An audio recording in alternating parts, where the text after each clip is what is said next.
My name is Elysabeth Alfano, your host of The Dinner Party. When celebs can't make the filming of my live roundtable TV talk show, I take the dinner party to them. Hydrating in style over Voss water, and with the help of my friends at Stove Cookware and Wants Us Tequila. Here's a recent episode of The Dinner Party from the Sunset Marquee with outspoken funny girl, Margaret Cho. Just sit back and eat and drink, which is my I can just drink tequila. Yay! Was there ever a time when you thought, this just might not work out for me? Oh, I think that every day though. Okay, that still goes on today. It's constant, because when you're like in art, and the way that social media is, like I look at social media as sort of, they're a lot like the Catholic Church in the 1500s. They really like debate on the morality of everybody, and like especially celebrity, like how are you going to behave and who is behaving wrongly, and let's show who's behaving wrongly, and we're going to punish that person with trolling and unflattering photographs and who has cellulite and all this like stupid stuff, because there's always this moral arbiter of life, whether you're living in the Middle Ages or now. We've created it in social media, yet then they had created it with religion. Sometimes there's a bit of a crossover, you know, when you're talking sort of about politics or whatever, or conservative politics or whatever, and all this stuff. But it's just this thing that I want to sort of find a way to speak against. Like, it's a human tendency to want to regulate morality, and we've done it with social media. Fascinating, because originally the internet was supposed to be the exact opposite. Everyone was supposed to have a free and equal voice. Yeah, but they do, but they don't. You know, there's people who have more followers, and it's just a weird thing. So that sort of can keep me in a place of, am I doing this? Why am I doing this? Why am I doing this? Yeah, because I'm on, as you know, we're Twitter friends, so I'm on there all the time, and so I talk to everyone. Yeah. So you must be really fast. I'm pretty fast, like, I'm really fast, and I like to talk to everybody, but it can be very depressing. Yes. Because people can say really horrible things to you. And I don't always put the notifications filter, you know, like how you can sort of do a quality filter and who gets to talk to you and who doesn't. And if the message is really abusive, you won't get it. I don't put that on, because in the same way that I don't wear Spanx. I will. Okay, I'm raising my glass to that. Because no Spanx. I can't wear Spanx. I got IBS, and so I don't. You know, like I want to hear it all. Unfortunately, I get it all. You know, and like with Spanx, like I want everybody to see everything that I am, and that's just how it goes. Yeah, that's how it goes. But so I get it all. I hear it all, and it's upsetting. And I talked to Amy Schumer, who's a friend of mine, about it, and you know, she's very. She takes care of herself. And this is what I need to do, is look towards self-care. But when I talked to Seinfeld about it, Seinfeld was like, oh, the ubiquity of it makes it meaningless. Oh. Like the fact that there's so much of it. For so many people. It doesn't matter. Like he's like, because it's every day it's going to change.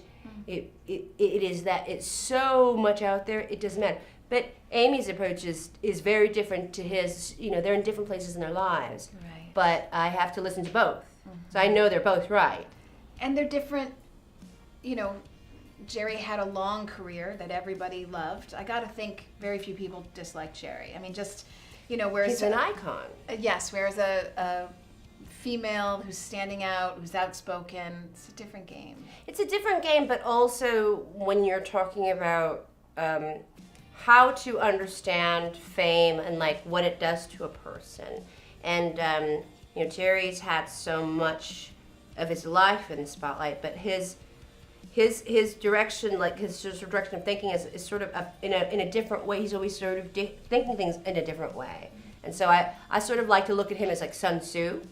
He's a deep philosopher for me. So I definitely like hone in on these things, and I realize, oh, this is like Confucian. This is like deep wisdom that I didn't realize before. And Amy's more like my daughter superhero daughter fighting the elements, like, you know, and trying to comfort me as sort of a mom who's like, what do I do now? What tool do you have that you think allows you to make such ground in speaking for other people? Is it just that you've given the gift of comedy, or that you have to speak out about the things that you have on your plate? You can't keep it back despite that your family might want you to.